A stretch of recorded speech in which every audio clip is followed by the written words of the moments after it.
meeting with us.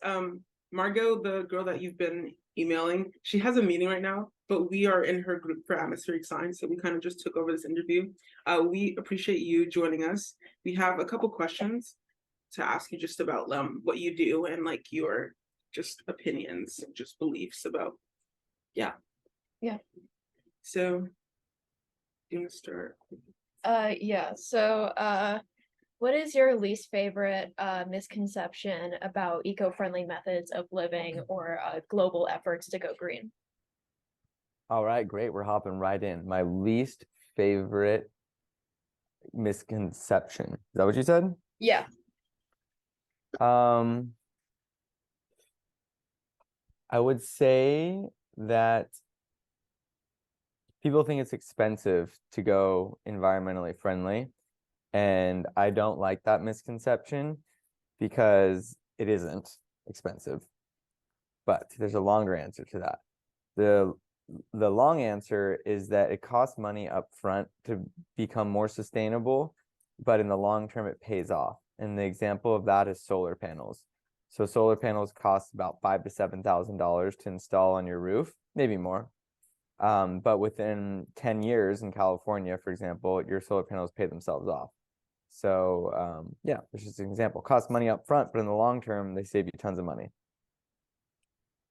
And kind of going into our second question, what would be your advice to people looking to live more eco-friendly? Like as you said, it might not it might appear to be more expensive as it really is, or that's a misconception that a lot of people have. What would you say to people who want to get started but don't know how? Nice. It's a great question.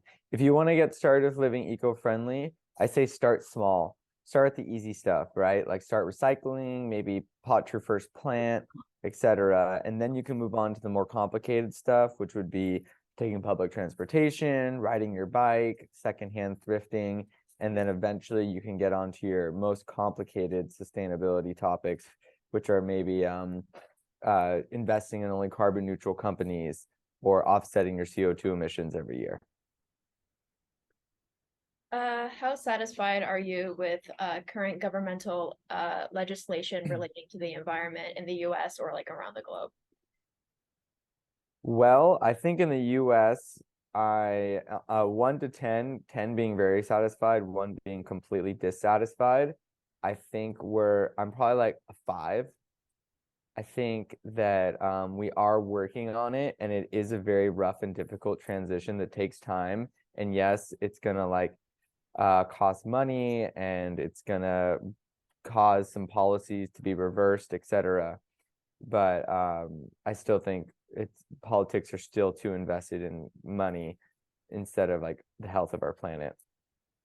And then globally, I think I'm also at a 5. But I do know some countries that are doing a lot better than others, where I'm probably saying like they're an 8. Yeah, I wanted to just like add on to something that you said, just about how like in politics, when it comes to the US specifically, there's a lot of focus around money. And I think when people think about global sustainability or just even in the US, like being sustainable in general, they want a quick and easy fix. And only when they find that quick and easy answer are they willing to do it, as long as it doesn't cost them much money, because everyone is trying to, try to make the most money that they can without losing much. So someone might say that they are, trying to be more sustainable or trying to, like, I don't know, like fix the planet, but not fix, I don't know, like improve the planet when it comes to recycling and everything like that, but they aren't willing to spend money to make that happen. Mm-hmm. Mm-hmm. I agree. Oh, sorry. No, I said I agree. Okay. You also kind of touched on this. Like some say that like living eco-friendly is a privilege to more rich and developed countries and like wealthy people. You said like you don't think this is true. Could you like elaborate on that?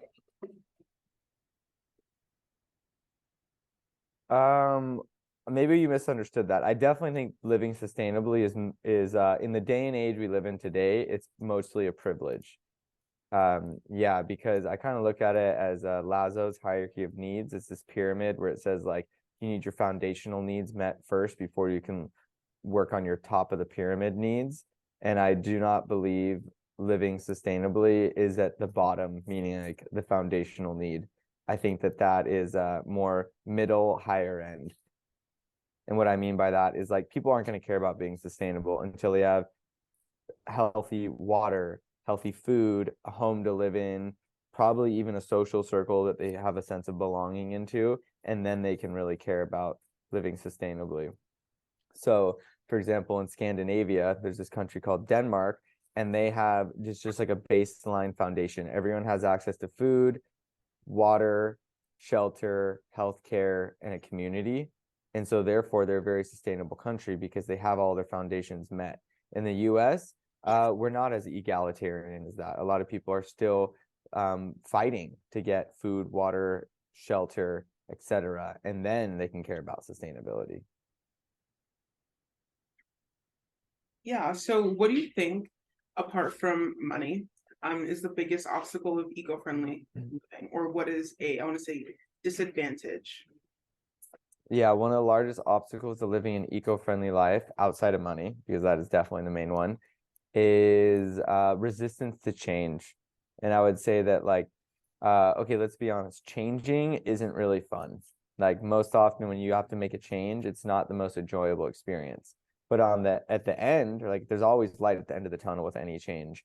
And yeah, changing our cars from fossil fuels to electric vehicles is not going to be fun, right? There's like a whole bunch of new policies, whole bunch of new infrastructure we have to implement. The list just goes on and on. But the positives are that your car is going to be quieter, the streets are going to be cleaner, we can create the energy from renewable sources. Yeah, there's just like infinite benefits to making a change to live an eco-friendly life. Yeah, I agree with that. I think like another question stemming from that is what then happens if, for example, I know because like my dream car, I wanted to get an SRT, but Dodge stopped making them and are trying to turn most of their cars electric by the end of 2023, or like beginning by the end of 2023. So I feel like um what happens to those companies who are unable to change or don't want to stop what they have been doing for the past hundreds and hundreds of years, so that they can revert to a more eco-friendly um, product lineup and cater to those people who are willing to live like sustainably. Yeah, I guess sorry, I'm a little bit confused from your question, but I think what I'm gonna say, how I can answer that is like there's always gonna be a vintage market. Like let's be honest. Spotify and streaming platforms are way better than having to carry around a record everywhere you go. But hey, people still buy records and listen to music on them, and cassettes, CDs for your car too.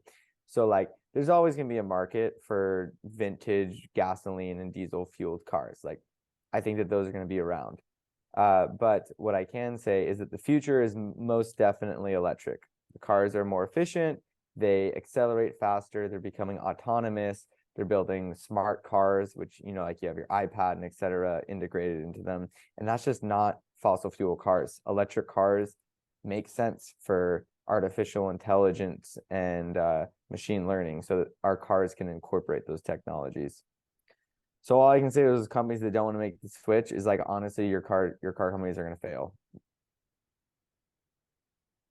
If you were in charge of, wait, did you ask that? I didn't ask that. No, sorry. If you were in charge of global sustainability policies, what would be the first thing you would change or enforce? That is a good question. The first thing I would change or enforce if I was in charge of global sustainability initiatives.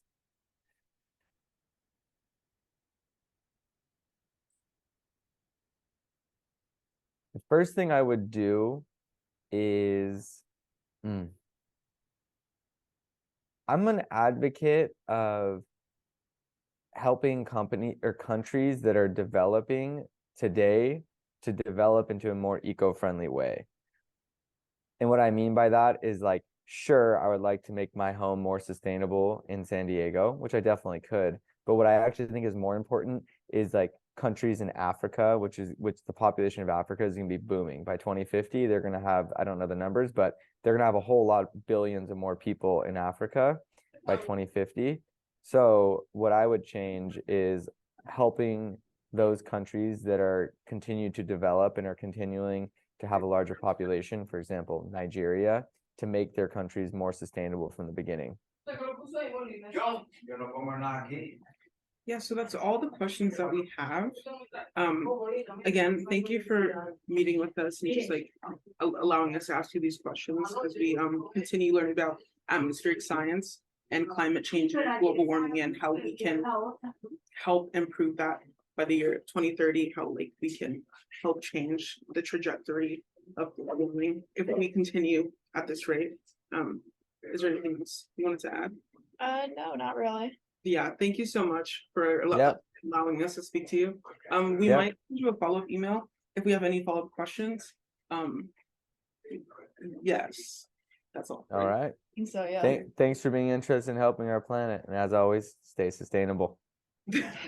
Thank you so Thank much. you. Have a good day. You too.